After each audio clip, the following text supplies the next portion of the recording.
Hello, friends. This is Dave Hurwitz, executive editor at ClassicsToday.com, here with the least important recording projects ever. And I have one here that I think won't be controversial. And quite frankly, I have to indulge in a bit of Schadenfreude over it. I mean, really, this was so much fun. I can't believe it. It's the Vienna Philharmonic Deluxe Edition on Deutsche Grammophon and Decca, on Universal, on whatever it's on. Now, this was issued in 2021. Let's see, yes, from Vienna, according to this thing. And, oh, look at this. It's just this wonderful, I mean, the only thing deluxe about it is the packaging, which is theoretically deluxe. I don't find it that deluxe. It's it's not meant to be listened to. It's got this, and you've got these things and these sort of sleevey things here. I mean, which is okay. They don't get destroyed. That's nice. Then you've got this book thing here, and it's all sort of coming apart because it doesn't stay glued together, and it's got lots of edges and things that crack over time, which is just lovely. Otherwise, it's like a hardcover book, which, Anyway, it's Deluxe Edition Volume 1. Why is this the least important recording project ever? Because there has been no Volume 2. There's no sign of a Volume 2. There's no word of a Volume 2. There's no notice of what anything beyond Volume 1 will contain. And Volume 1 isn't special. I mean, all this is a collection of Vienna Philharmonic stuff, chosen seemingly at random, and just stuffed in here. And it really makes no sense at all. Let's just recapitulate, shall we?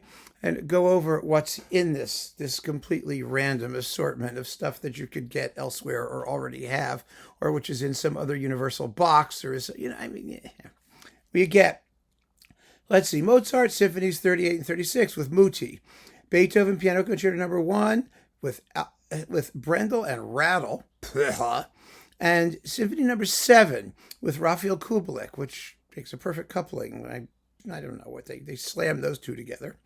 Then we got Schubert, Overture to Fierabras and Second Symphony with Istvan Kertész, and the Unfinished with Schulte. Then we've got Schumann, Overture to Genevieve with Karl Munchinger. Ugh. The Overture Scherzo and Finale in Second Symphony with Schulte. It's not bad, but Brahms, Tragic Overture with Karl Boehm, Alto Rhapsody and Sophie von Otter, and James Levine, just the Alto Rhapsody, and First Symphony with Herbert von Karajan. Okay, that was the Decca one, right? And then Bruckner 9 with Leonard Bernstein, and then Dvorak. I mean, they could have had Cellini. Anyway, Dvorak Piano Concerto with Andras Schiff and Dochnani, and New World Symphony with Kertész. Not Kertész's best. His LSO is much better. Tchaikovsky 5 with Cripps. Sibelius 7 with Mazel. Interesting coupling. Wagner, Wesendonck-Lieder with Flagstein, Knappertsbusch. Mahler, Songs of a Wayfarer with Kwasthoff and Boulez.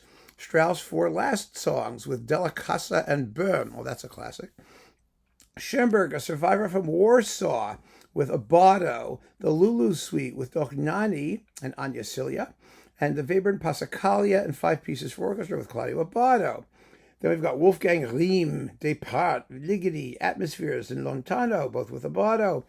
Erod, the Triple Concerto with the Clarinets under Andras Nelsons. Oh, that's just so important. Star, R-R, S-T-A-A-R. Time Recycling with Semyon Bitchkov. We're all sitting up at night waiting for that one. Then we've got Mozart, Piano Concertos 23 and 27 with Curzon and Zell. Okay, yay. Schumann Piano Concerto, Brahms Piano Concerto No. 2 with Backhouse, conducted by Günter Wandt, remember him? And Karl Böhm. The Weber Konzertstück and Strauss, Der Bürger als Edelmann, the Bourgeois Gentilhomme Suite with Friedrich Gulda, Volkmar André, and Lauren Mazel. Brahms Piano Concerto No. 1 with Pollini and Bohm. Mendelssohn and Brahms Violin Concertos with Milstein, Abbado, and Joachim. Paganini Violin Concerto No. 4. Now, there's a real orchestral showpiece. And the Glass Violin Concerto No. 1 with Gideon Kramer, Ricardo Muti, and Dochnani. Tchaikovsky Violin Concerto, The Carmen Fantasy, Ravel Zigana with Anne-Sophie Mutter and Herbert von Karajan and James Levine. The Schumann Cello Concerto with the Brahms Double with Maisky, Kramer, and Bernstein. Ugh. And then we've got Ravel, G Major Concerto with Bernstein. That's a mess. That was that live one where the trumpet blows his opening solo. And Falla, Nights in the Gardens of Spain with Barenboim. Nothing special there. And Andre Previn's Diversions with Andre Previn, who has become Sir Andre Previn for purposes of this. And that's the book. Half of it, at least, is accompanied stuff, like singing accompanists or soloist accompanists. More than half of it, I think. I pointed that out when this was first released. Why would you get a Vienna Philharmonic Deluxe edition that features not the Vienna Philharmonic? I mean, yeah, they're playing, they're in the background while someone else is in the foreground. I mean, it's not about the orchestra at all, is it? No, they can't, because they're so stupid. They have to put these things together to cram in as many big names as possible, so they think it becomes more saleable. Well, I think when you do something called the Vienna Philharmonic Deluxe Edition, there should be something deluxely Vienna Philharmonic-y about it, right? Okay, I said all this before. The point I want to make, and the reason that this is the least important recording project ever, is because this is volume 1. Here it is, volume 1. And there is no volume 2, or volume 3, or volume 4, or volume 5, at least that we've been told. It is now 2023. Generally speaking, when one does one of those things, one has to plan in advance. Evidently, this must have done so very well that perhaps there will never be a number 2. I don't know. We have to wait and see. But, you know, with streaming and orchestras taking over their own fate and destiny and issuing all of their own stuff, it's hard to imagine what these people would bring to the table that you can't find on the orchestra's own website, especially if they get back the rights to their own recordings and things like that. I mean, who knows? Who knows? I don't know. All I know is that on a scale of 1 to 10, with 10 being cosmically, apocalyptically significant, and 1 being utterly, completely, totally, absolute, 0 Kelvin negligibility, this is a 0.